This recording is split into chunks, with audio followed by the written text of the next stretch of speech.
In this clip, you can see our batter Michaela has her hands up next to her ears, nice and tight. She's got her hands in the position A. And with a correct swing, you want to go from A to C. You can see here in this triangle. You want to take your hands directly to the ball, the end of that barrel, straight to the ball. Nice, strong hands. So you can see here, we're going A to C, and treating it like it's a right triangle. Okay. What you don't want to do is go from A, B to C. If you're taking your hands to point B, that means you are dropping your elbow, dropping your hands, and you can see here that the barrel of the bat is going to dip. Okay. Therefore, if you do make contact with the ball, it's going to go straight up in the air. And then also your chances of making contact with the ball decrease significantly because your barrel of your bat is not on the plane of the ball. So here you can see them both together, nice A to C motion.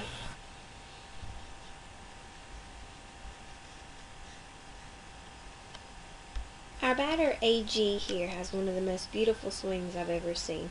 She does an excellent job of loading then exploding, and you can see her in slow motion. She's got her hands high, she does her nice A to C, but she loads her weight. She takes about 80% of her body weight on that back leg, and then she explodes through the ball and has a beautiful follow through. Now let's really focus on her legs and her hips. You can see how she loads. She brings her foot back, and then she takes a step towards the pitcher where she can really rotate those hips and use her legs and all her strength to really drive through the ball.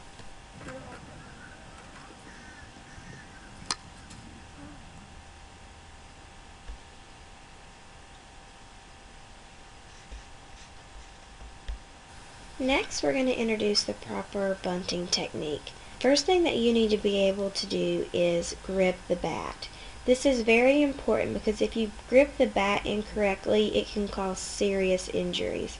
I teach all of my girls to do a thumbs up and then basically pinch the bat between their thumb and their pointer finger where it's been bent there. This keeps players from wrapping their hands around the bat, because if you were to get hit with a pitch with your fingers between the ball and the bat, that could really break some fingers and do some serious damage. So we always want to make sure that we're doing that proper thumbs up grip. In addition to having a proper grip, it's important to have split hands. You really want that left hand lined up with your left shoulder and your right hand lined up with your right shoulder. This just increases sturdiness of the bat, allows you to have stronger hands and more control of your bat while bunting.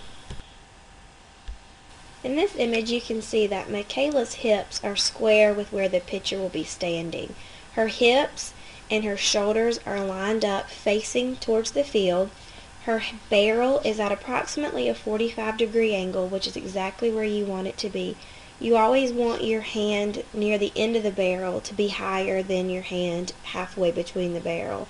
This is so that the ball will go straight into the dirt rather than popping up. Last thing you want to do when bunting is pop up a ball, because usually you have base runners on and they're going to be running and trying to advance, and you don't want to pop up for the potential of a double play.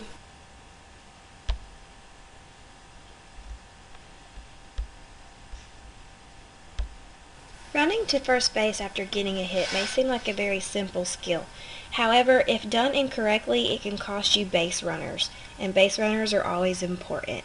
What you want to do is after you hit the ball, you want to make sure that you're running in foul territory to the right of the foul line, and then you want to make sure that you are running as hard as you can all the way through the bag. Make sure you run through the bag and then stop once you get past first base. What you don't want to do is run in foul territory and then stop right on top of first base. When you get a hit and it's been hit to the outfield and you know there's an opportunity for extra bases, as you're running to first base, before you get to about 3/4 of the way through, you want to start making, I call, a banana. And this is where you kind of swing outwards. That way you can really hit the inside corner of that bag and stay tight as you're running into second base.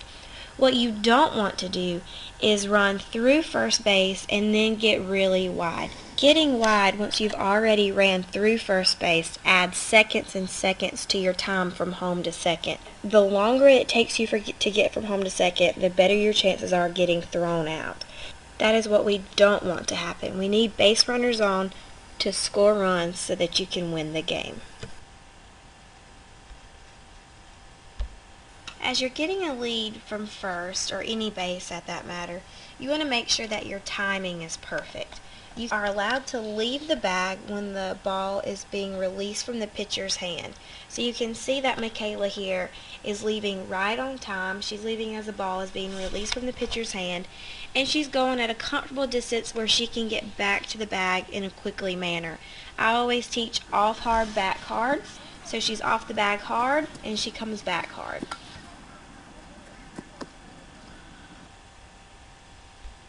Two methods of sliding that you're going to see here, just a basic feet first into the bag and then a basic feet first into the bag with a pop-up.